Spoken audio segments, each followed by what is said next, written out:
est un sujet qui donne des maux de tête aux DRH de tous les pays, c'est sans doute la mesure de la performance.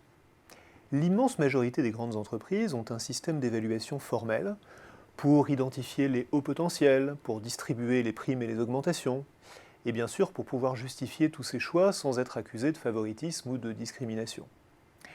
On espère aussi, naturellement, qu'on va donner à chaque individu un retour d'information utile sur son travail qui lui permettra de s'améliorer. Tout cela est l'objet de l'entretien de performance, généralement annuel, et généralement détesté. Selon la manière dont la question est formulée, entre 2 tiers et 100% des personnes interrogées s'en déclarent mécontentes. C'est vrai des évalués, et c'est aussi vrai des évaluateurs. Qu'est-ce qu'on reproche aux entretiens d'évaluation? Au moins 4 choses. D'abord, de stresser et de démoraliser ceux qui les subissent, ce qui est l'inverse du but recherché bien sûr. Ensuite, de se focaliser sur la mesure de la performance passée plutôt que l'amélioration de la performance future. Troisièmement, de mettre en avant une évaluation individuelle et hiérarchique qui est souvent en conflit avec le mode de travail des organisations modernes où on travaille en équipe, dans des équipes projets fluides qui peuvent varier. Et enfin, on leur reproche de créer une usine à gaz bureaucratique, source d'une perte de temps considérable pour remplir des tas de formulaires. En réaction à ce diagnostic quasi généralisé et pas nouveau, on voit fleurir un peu partout depuis quelques années un nouveau thème. Les entretiens d'évaluation annuels sont morts. Des entreprises comme Adobe, comme Accenture, comme Deloitte, comme Dell expliquent qu'elles ont abandonné cette pratique. Les méthodes qu'ont adoptées ces entreprises pour remplacer les entretiens annuels changent bien sûr d'une entreprise à l'autre, mais schématiquement, la mode est de remplacer les entretiens formels, donc rares, par des points de contact moins formels, donc plus nombreux.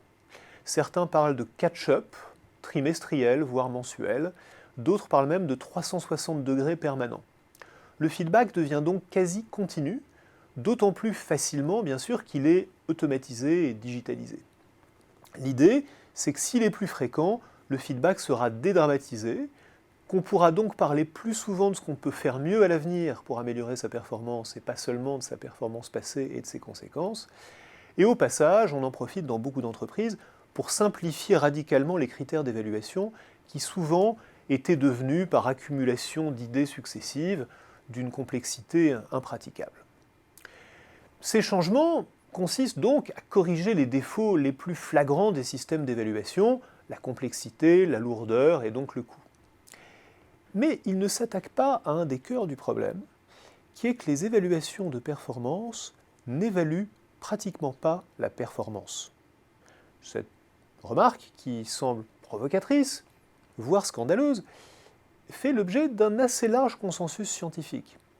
Kevin Murphy, qui est un des meilleurs experts du sujet, note avec un certain sens de la litote que, je le cite, « Depuis 75 ans, l'un des thèmes centraux de la recherche sur l'évaluation des performances, c'est le besoin de renforcer le lien entre la performance et l'évaluation de celle-ci. » Fin de citation. Si on peut porter cette évaluation sans appel sur les évaluateurs, c'est parce qu'on l'a étudiée. Et en fait, de nombreuses études ont comparé la manière dont le même évalué est noté par différents évaluateurs. Dans tous les systèmes qu'on appelle 360, où chaque personne est évaluée par plusieurs supérieurs, plusieurs pairs, éventuellement plusieurs subordonnés, on peut étudier ce sujet sous tous les angles. En simplifiant et en résumant, toutes ces études peuvent se résumer à quelques chiffres. La performance réelle, objective, celle que tous les évaluateurs devraient voir de la même manière, ne représente qu'un petit quart des écarts de notation entre les individus.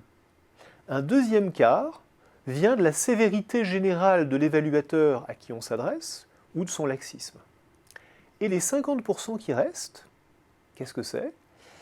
En fait, c'est ce qu'on appelle l'interaction entre l'évalué et l'évaluateur, qui est imprévisible et relativement idiosyncratique, comme disent les chercheurs, et puis évidemment une composante d'erreur aléatoire. En plus simple et en français, on peut appeler ça la tête du client et la chance.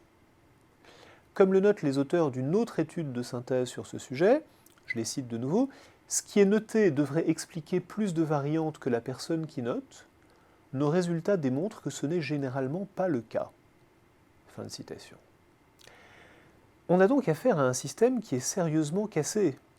Et on voit que les nouveaux systèmes d'évaluation qui gagnent progressivement du terrain risquent d'être un emplâtre sur une jambe de bois.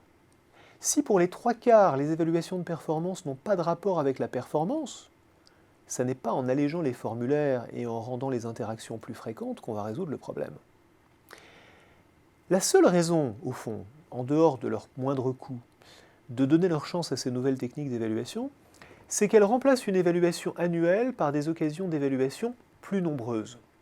Et souvent, au passage, elles vont introduire une multiplicité d'évaluateurs. Pour autant que ces évaluations soient relativement indépendantes les unes des autres, on peut donc espérer au moins réduire les erreurs aléatoires. La moyenne de plusieurs mesures fausses pourra être moins fausse qu'une seule mesure. En attendant qu'on trouve mieux, c'est donc déjà un petit progrès.